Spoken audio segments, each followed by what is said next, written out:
você pode estar se afastando de Deus sem nem perceber. E o pior, pode estar achando que está no caminho certo. Tem certas coisas que parecem normais, mas na verdade são armadilhas espirituais, que estão te puxando para longe do Senhor. E hoje eu vou te revelar algumas dessas armadilhas. Algumas delas vão te surpreender, e talvez até te incomodar, mas é melhor ouvir essa verdade agora do que se perder sem perceber. Agora me responde. Você sente que sua vida espiritual já foi mais forte do que é hoje? Você já percebeu que, aos poucos, perdeu o fogo pela oração, pela leitura da palavra ou até mesmo pela presença de Deus? Ou pior, será que você pode estar vivendo uma fé falsa sem nem perceber? Muitas pessoas que se acham cristãs podem estar completamente distantes de Deus sem saber. Será que você é uma delas? O perigo é que o afastamento de Deus muitas vezes acontece de forma silenciosa. Não é de um dia para o outro. Você não acorda e decide abandonar sua fé. Na verdade, são pequenas concessões, pequenas distrações, pequenas escolhas, que quando somadas, acabam te puxando para longe sem que você veja. A Bíblia já nos alertava sobre isso. Por se multiplicar a iniquidade, o amor de muitos esfriará. Será que esse esfriamento já começou na sua vida? E tem mais. Muitas dessas armadilhas vêm disfarçadas de coisas boas. Você pode estar achando que está vivendo equilibrado, que está apenas curtindo a vida, que está apenas se adaptando aos novos tempos, mas será que isso está alinhado com a vontade de Deus? Será que você ainda sente aquela fome pela presença dele, ou será que outras coisas já tomaram o lugar dele no seu coração? Se você ficou na dúvida, assista até o final, porque o que eu vou te contar pode mudar sua vida. O pecado disfarçado de liberdade. O mundo moderno tem vendido a ideia de que não tem nada a ver com várias coisas que, na verdade, afastam o cristão de Deus. Muitos estão vivendo uma fé relativizada, onde tudo é permitido porque Deus entende. Mas será que Deus realmente aprova isso? Será que estamos usando a graça como desculpa para o pecado? A Bíblia é clara. Nem tudo que parece bom aos olhos do mundo é bom aos olhos de Deus. Hoje, muitas práticas que antes eram claramente condenadas pela palavra, estão sendo normalizadas. Muita gente justifica escolhas erradas dizendo que os tempos mudaram, mas Deus não muda. Ele é o mesmo ontem, hoje e sempre. O pecado continua sendo pecado, e a Bíblia continua sendo o padrão absoluto de moralidade para quem quer seguir a Deus. Um dos maiores perigos é quando o pecado se veste de liberdade. Você pode tudo. Faça o que quiser. O importante é ser feliz. Essa é a mentalidade que o mundo prega, mas a verdadeira liberdade não é fazer tudo o que queremos, e sim viver de acordo com a vontade de Deus. O apóstolo Paulo já nos alertava. Todas as coisas me são lícitas, mas nem todas as coisas convêm. Ou seja, só porque algo é permitido pela sociedade, não significa que é bom para a sua vida espiritual. Muitos cristãos começam a ceder em pequenas coisas, e não percebem que estão sendo enredados por um estilo de vida que os afasta de Deus. É só um filme com algumas cenas impróprias. É só uma música secular, não tem nada demais.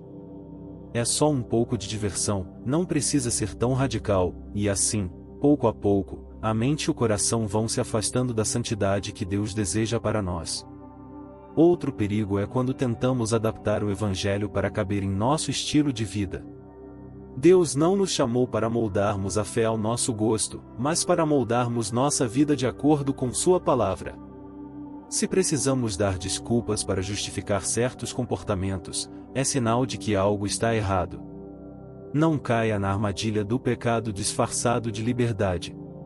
A verdadeira liberdade só é encontrada em Cristo, pois Ele nos liberta do domínio do pecado, e nos conduz a uma vida de santidade e plenitude. A frieza espiritual. Já percebeu que muitas pessoas que antes estavam firmes na fé, hoje estão frias e desanimadas? Isso não acontece do dia para a noite. Começa com pequenas desculpas. Hoje estou cansado, depois eu faço uma oração. Depois eu leio a Bíblia. E quando percebem, estão distantes. Satanás não precisa te fazer odiar a Deus, ele só precisa te fazer parar de buscar. Uma das estratégias mais sutis do inimigo é fazer com que você se acostume com uma fé morna. No começo, você até sente que algo está errado, mas depois começa a aceitar essa condição como normal. A oração, que antes era essencial, se torna opcional. A leitura da Bíblia, que antes era prazerosa, se torna cansativa. A comunhão com os irmãos, que antes era um prazer, se torna um fardo. E pouco a pouco, o coração esfria. Além disso, a frieza espiritual muitas vezes vem acompanhada de justificativas. Estou passando por uma fase. Meu tempo está corrido. Não sinto mais a presença de Deus como antes. Mas será que o problema está em Deus ou na forma como estamos lidando com nossa fé? O Salmo 63. Versículo 1 nos ensina: Ó Deus, Tu és o meu Deus, eu te busco intensamente. A minha alma tem sede de Ti, todo o meu ser anseia por Ti, numa terra seca, exausta e sem água. Quando foi a última vez que você teve esse anseio por Deus? E um alerta importante: a frieza espiritual não afeta apenas você, mas também quem está ao seu redor.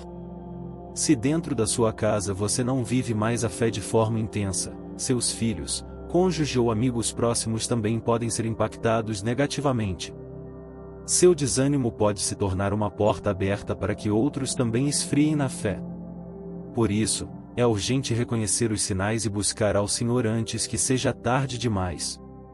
Se você percebeu que está vivendo essa frieza espiritual, não o ignore. Volte ao primeiro amor, reacenda a chama da fé e busque a presença de Deus como nunca antes. Ele está esperando por você. O Evangelho diluído. Hoje em dia, muita gente quer um evangelho que só fala de bênçãos, mas não fala de arrependimento e transformação. Um evangelho confortável, fácil de ouvir, sem confrontos, sem exigências, mas isso não é o que Jesus ensinou. Jesus nunca prometeu uma vida sem desafios, pelo contrário. Ele disse: No mundo tereis aflições, mas tende bom ânimo, eu venci o mundo. Mas muitos pregadores modernos só falam de prosperidade e sucesso, como se seguir a Cristo fosse um caminho sem dificuldades. O verdadeiro evangelho fala de cruz, de renúncia e de entrega total. Mas será que estamos realmente seguindo a Cristo? Ou apenas buscando o que Ele pode nos dar? O problema desse evangelho diluído é que ele cria falsos cristãos. Pessoas que acham que são de Deus, mas nunca nasceram de novo. Nunca deixaram o pecado para trás. Nunca tomaram a sua cruz. Apenas frequentam igrejas que massageiam seu ego, mas não confrontam sua vida. Esse evangelho distorcido também leva muitos a se decepcionarem com Deus. Quando as dificuldades vêm, porque elas sempre vêm. Essas pessoas se frustram, porque foram ensinadas a acreditar que seguir Jesus significava apenas bênçãos, e não renúncia. Muitos desistem da fé porque foram alimentados com um cristianismo superficial, sem raízes profundas. O apóstolo Paulo já nos alertava sobre isso. Porque virá o tempo em que não suportarão a sã doutrina, mas tendo coceira nos ouvidos, segundo os seus próprios desejos juntarão para si mestres que lhes digam coisas agradáveis. Esse tempo já chegou. Quantas igrejas hoje pregam apenas o que agrada às pessoas, ao invés de pregar a verdade que transforma vidas? O evangelho verdadeiro é radical. Ele exige mudança, arrependimento, entrega total. Jesus não nos chamou para uma vida de conforto espiritual, mas para sermos discípulos comprometidos. Se alguém quer vir após mim, negue-se a si mesmo, tome cada dia a sua cruz e siga-me. Não há meio termo. Ou seguimos a Cristo de verdade, ou estamos enganando a nós mesmos. Por isso, precisamos ter discernimento. Estamos ouvindo o verdadeiro evangelho ou apenas mensagens motivacionais disfarçadas de cristianismo? Estamos dispostos a pagar o preço para seguir a Cristo, ou queremos um caminho sem renúncia? O verdadeiro evangelho não é para os que querem conforto, mas para os que querem salvação. É um chamado para a transformação, para deixar para trás o velho homem e nascer de novo em Cristo. Que tipo de evangelho você está seguindo? Se você percebeu que alguma dessas coisas está acontecendo com você, não o ignore. Isso pode estar te afastando de Deus sem que você veja. A boa notícia é que ainda dá tempo de mudar. Deus sempre está de braços abertos para quem quer voltar. Mas essa decisão é sua. Agora me conta. Você já passou por alguma dessas situações? Você acha que as igrejas de hoje estão ensinando o verdadeiro evangelho ou estão deixando isso de lado? Deixa seu comentário aqui embaixo porque eu quero saber sua opinião. E se esse vídeo falou com você, compartilhe com alguém que precisa ouvir essa mensagem. Que Deus te abençoe.